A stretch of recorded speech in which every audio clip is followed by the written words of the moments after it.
இந்த பகுதியில் உள்ள பிரச்சனைகளை நான் ஏற்கனவே கேட்டு வரும்பொழுது விவசாயிகளும் பல பிரச்சனைகளால் பாதிக்கப்பட்டு கொண்டிருக்கிறார்கள் என்று சொன்னார்கள். அதே போல போதைப் பொருட்களின் நடமாட்டம், அதாவது அண்ணன் திருமாவளவன் சொல்றாரு போதையை ஒழிக்கிறதுக்கு நான் மாநாடு நடத்துறேன் அப்படின்னு சொல்லி, இது இப்ப இருக்கிற பறந்து விரிந்து எல்லா இடங்களிலும் போதை தலைவிரித்து ஆடிக்கொண்டிருக்கிறது. கஞ்சா போன்ற போதைப் பொருட்கள் வஸ்துக்கள் மிக அதிகமாக கிடைக்கிறது, சர்வசாதாரணமாக கிடைக்கிறது. இது கட்டுப்படுத்தப்பட வேண்டும். இது மிக கவலை அளிக்கக்கூடியதாக ஒன்று இருக்கிறது. வகுப்பில் பாடம் நடத்தும் ஆசிரியர் மாணவியை போதைப் பொருள் பயன்படுத்துவதற்காக அழைக்கிறார். மாணவர்கள் எல்லோரும் இணைந்து போதைப் பொருட்களை அவர்கள் உபயோகிக்கிறார்கள். இதெல்லாம் மிக அபாயகரமான ஒரு சூழ்நிலையை தமிழகத்தை இட்டு செல்கிறது. அதனால் இது முற்றிலுமாக கட்டுப்படுத்தப்பட வேண்டும்.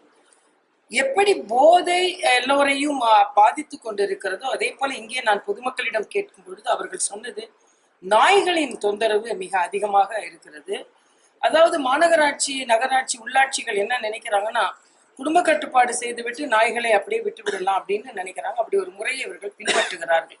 ஆனா அந்த நாயினால ஆடுகள் கடிக்கப்படுவது அதிகமாக இந்த பகுதியில், இந்த ஆடு வளர்க்கும் மக்கள் அதிகமாக இந்த பகுதியில் இருக்கிறார்கள் என்பதனால் அதனால் அதிகம் பாதிக்கப்படுகிறார்கள். அதனால ஒரு தெருநாய்களை, ஏன்னா சென்னையில பாத்தீங்கன்னா தெருவில் போகும் மாடுகளால் குழந்தைகளுக்கு பிரச்சனை வந்தது.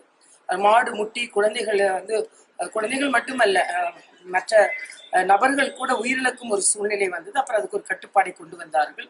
ஆக அரசாங்கம் எல்லாவற்றையும் கவனத்தில் எடுத்துக்கொள்ள வேண்டும். குறிப்பாக நாய்களுக்கு, என்னென்றால் அவர்களும் அதுவும் உயிரினம்தான், அவர்களை நாம துன்புறுத்த கூடாது.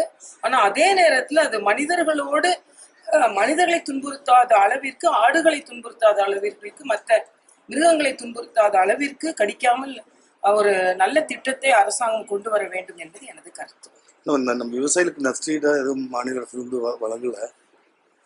இல்ல, அதாவது பிரதமரின் காப்பீடு திட்டங்கள், பிரதமரின் நல்ல திட்டங்களை எல்லாம் மாநில அரசு சரியாக எடுத்து செல்வதில்லை. குறிப்பாக மருத்துவ காப்பீடு திட்டமும் அப்படிதான், பயிர் காப்பீடு திட்டமும் அப்படிதான், உயிர் காப்பீடு திட்டமும் அப்படிதான், பயிர் காப்பீடு திட்டமும் அப்படிதான். அதனால மத்திய அரசு கொண்டு வந்தது என்பதற்காகவே மாநில அரசு பாராபட்சமாக நடந்து கொள்கிறது. அதனால் அவர்கள் அனுப்பும் தகவல்களை சரியாக அனுப்பி நமது மாநிலத்தில் உள்ள மத்திய அரசின் திட்டங்கள் சரியாக பயன்படுத்தப்பட வேண்டும் என்ற ஒரு கோரிக்கை நான் வைக்கிறேன். அதே மாதிரி மாநில அரசின் திட்டங்கள் அனைவருக்கும் கிடைக்குமாறு பலனுள்ளதாக இருக்க வேண்டும். இப்ப அவங்களோட ஒரே சிந்தனை உதயநிதி தான். தமிழகத்துல போதைப் பொருட்கள் அதிகமாயிடுச்சு, சட்டம் ஒழுங்கு கிடையாது, திருட்டு அதிகமாயிடுச்சு. அதே மாதிரி இன்னைக்கு அண்ணன் ஸ்டாலின் நிறைய தொழிற்சாலைகள் கொண்டு வரேன்னு சொல்றாரு. ஆனா சாம்சங் தொழிற்சாலை மூடி கிடக்குது.